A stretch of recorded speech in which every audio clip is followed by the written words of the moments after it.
বাবা তুমি একটু দয়া করিয়া আমার একটু গাড্ডা উঠিয়ে দাও, আমি নামাজ পড়ে তোমার দোয়া করব বাবা। এই গাড্ডার মধ্যে আমি চেষ্টা করবো। কি আপনি কি করেন মায়ের কি করেন? আমার কেউ নাই দুনিয়ায়, আমি এই গুড়িয়ার মধ্যে খাই, এই গুড়িয়ার মধ্যে আমি খাই বাবা। আমার কেউ নেই, আমার ভূত টুত কিছু নাই। খাওয়ান খোরাক দেয় না? যায় না, খাওয়ান খোরাক দেয় না। বউটাও লইয়া গেছি, বউ লেগে ফালছি, বউ লইয়া আসলে বাবা। আমার দুনিয়ার কেউ নেই, আল্লাহ আর কেউ নেই বাবা। আমার একটু সাহায্য করেন আপনারা দয়া করিয়া। আপনি কেমনে থাকেন এই ঘরটার মধ্যে? কেমনে থাকেন? এই থাই বাবা, এই ঘরের অবস্থা এই থাই। আমার বেড়া নেই, বুড়া নেই, ভূত নেই, আমার কে দিবে? আমি গুড়িয়ার মধ্যে থাই বাবা। আপনি রান্না বাড়া করলে ঘর কেমনে থাকেন? কি এই থাই কষ্ট করি আল্লাহ কি ঘর কোনো চালপাত নাই? এটা কি বাতিল দেন? কোনো চালপাত নাই? কোনো চালপাত নাই ঘরে? না। আরে দেখেন দর্শক, আসলে কতটা অসহায় হলে মানুষ এরকম থাকতে পারে। এই যুগে দেখেন, এই যুগে এইভাবে কিভাবে থাকতে পারে, কতটা অসহায় মানুষ। আপনারা দেখেন ঘরের ভিতরে শুধু কিছু লাড়কি আছে, আর কিছুই নাই। তো আসলে বৃষ্টি এলে মানুষ কিভাবে থাকে, আমি আসলে যেটা শুনলাম যে অসহায় মানুষ যে তার পরিস্থিতিতে কি হয় শুধু তারাই জানে।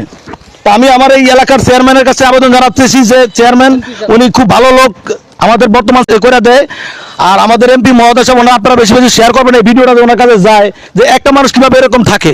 ওনার ছেলে সন্তান একটা ছেলে ছিল, তাও চলে গেছে গিয়া, ওনার কেউই নাই। ওনার যে স্বামী না, ওনার যে ঘরটা করে দেওয়া হয়, এমনি খাইতে পারে মানুষের কাছ থেকে টয়টে খাইছে, যেমনি দেয় এই খায়।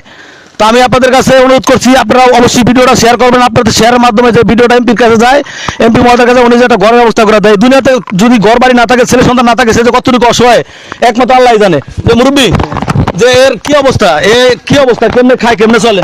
এই মাসে তো খুঁজা মুজা আন্না খায়, কুত্তা খাই আলে সব কুত্তা খেয়ালে মানুষের কাছে খুঁজ যায় না, খায়, কিন্তু এখান থেকে আবার এটা কুত্তা খেয়ালে আর কি। কই থইব কই আসবো খাইয়ালে তুলে এবার কুত্তা রাতটা খাইয়ালে। আসলে দর্শক, আমরা কত অসহায় মানুষ দেখেন, তার ঘর খাবারটা রাখার কোনো জায়গা নাই। কথাটা বলছেন, আপনারা যেরকম পারেন ওনাকে সহযোগিতা করবেন। আর ঘরটাতে উঠে দেয় এমপি সাহেব এবং আমাদের চেয়ারম্যান সাহেব, ওনাদের তহবিল ভান্ডার থেকে আমি সরকারের কাছে আবেদন জানাচ্ছি। গরিবের মানুষের জন্য অনেক কিছু করছে, কিন্তু এরকম একটা অসহায় মানুষের ব্যাপারে কি করে দিব না দিব, আপনারা বেশি ভিডিওটি শেয়ার করুন, ওনার কাছে আমাদের ভিডিওটি পৌঁছায়। আর এই যে দেখেন ঘরটার কি অবস্থা, আসলে কিছু নেই, একটু আলাদা দিয়ে দেন, দেখেন কি অবস্থা। বর্তমান যুগে এরকম ঘর থাকে না, এই দেখেন ওনার কেউ নেই। আপনি একটু বলেন, আপনি একটু প্রধানমন্ত্রী বলেন যে আপনি ঘরটা একটু উঠে দেয় বাবা। আমার আল্লাহর রাস্তায় একটু গড্ডা উঠিয়ে দেন, আমি নামাজ সারি আপনার করে দোয়া করবো। আমার কে